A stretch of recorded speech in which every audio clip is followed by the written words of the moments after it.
बिहार में बाढ़ की समस्या, कोरोना की समस्या, उसके बाद चुनाव का दबाव पड़ रहा है जनता पे, और तेजस्वी जी ने कहा है कुछ और पार्टियों ने कि नहीं अभी चुनाव नहीं होना चाहिए, तो उस पर आपकी क्या है? हम लोग का विषय ये है कि बिहार की जनता को बचाओ। पहले बाढ़ से फसल चली गई, घर टूट गए, घर विलीन है लोग, कैसे उनको जिंदा रखा जाए? सारी जो राज्य की शक्ति है और जनशक्ति मिल करके इन बाढ़ पीड़ितों को बचाए और कोरोना महामारी से कैसे शरीर की रक्षा हो, ये आज हम सबों का प्राथमिक कर्तव्य है। अभी सत्ता में बैठे हैं, उनको इससे कोई मतलब नहीं। चुनाव का तो समय है, चुनाव और सरकार के बदलाव के लिए लगातार प्रतिपक्ष प्रयास करता है। लेकिन जब प्रश्न आ जाए चुनाव, सरकार और जन की रक्षा में, तो उसमें जन की रक्षा हमारी प्राथमिक कर्तव्य हो जाती है।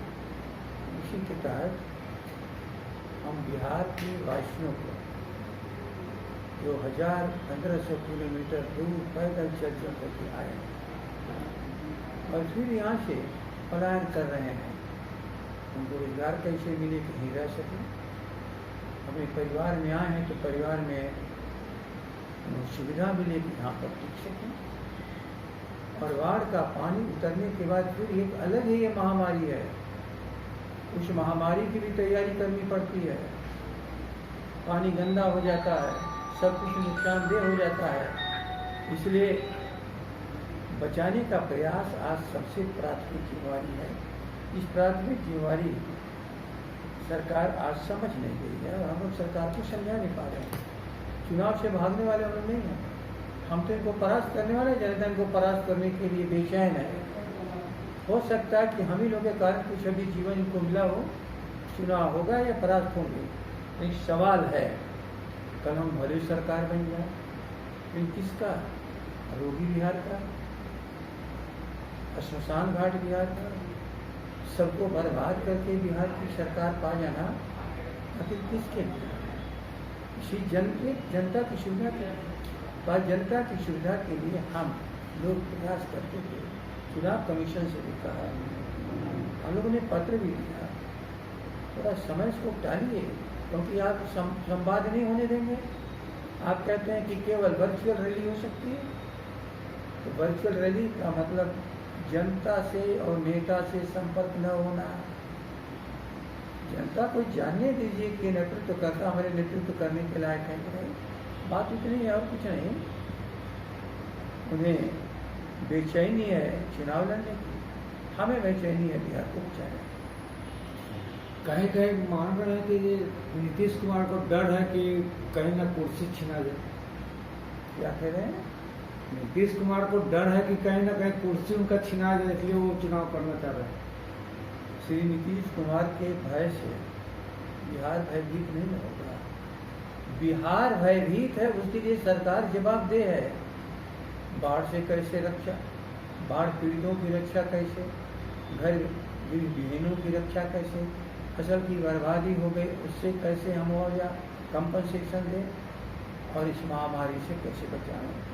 नीतीश कुमार तो कुर्सी कुमार है ही हैं, इसलिए कुर्सी कुमार आज विषय नहीं है। बिहार के 12.5-13 करोड़ आबादी के प्रति हमारी वफादारी है, हम उनके लिए प्रतिबद्ध हैं, प्रतिबद्ध रहेंगे। प्रतिपक्ष में भी रह करके तेजस्वी जी उनके प्रति प्रतिबद्धता दिखाएं, और सरकार भी बनेगी तो उनके प्रति प्रतिबद्धता दिखाएंगे। एम्स में कोरोना के पीड़ित डॉक्टर लोग भी अपडेट कर रहे हैं, कहीं ना कहीं कोरोना पर बिहार सरकार राजनीतिक तो नहीं कर रही है कि कोई सुविधा नहीं दे रही है।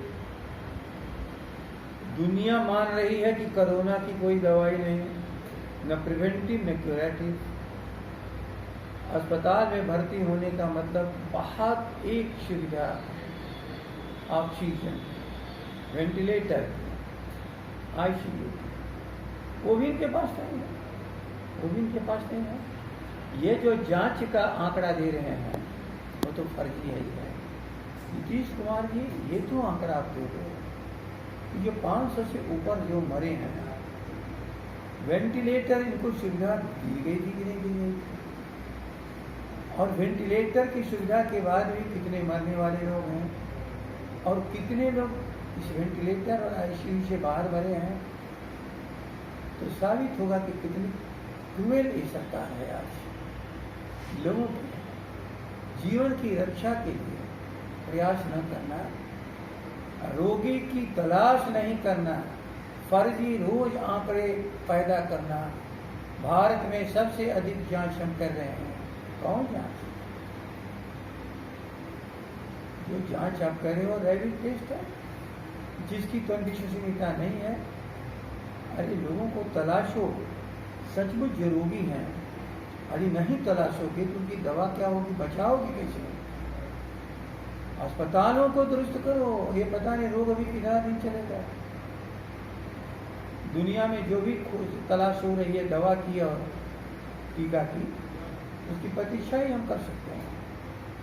ये तो बिहार इसी तरह अपनी प्रतिरोधक क्षमता से मौत के आंकड़े यहाँ घटे कम हैं, और मौत के आंकड़े यदि बढ़े भी हैं तो सरकार को छिपाने का काम कर रही है। लोग सड़कों पर मर जा रहे हैं, कोई पूछने वाला नहीं है। और सबसे बड़ी चीज, भारत की संस्कृति में डेड बॉडी का निष्पादन बड़े तरीके से होता है, उसका भी निष्पादन नहीं।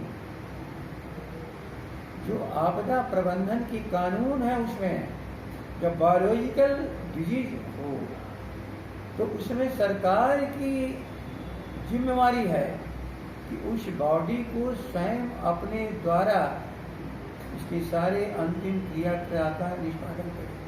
उनके परिवार को नहीं देना। एक परिवार कंधे पर लेकर, ठेला पर लेकर के किसी तरह से कंधा देने वालों की भी कमी हो जा रही है। किसी तरह से निष्पादन लोग कर रहे हैं, और सरकार तो उनको पता नहीं जल समाधि दे रही कि क्या दे रही है, कैसे पता नहीं चल रही है। जिंदा लोगों को जल समाधि, बीमार लोगों को जल समाधि, कोरोना की मरने के बाद जल समाधि, पता नहीं नीतीश कहाँ इस बिहार को ले जाके खड़ा करना चाहते हैं। धन्यवाद।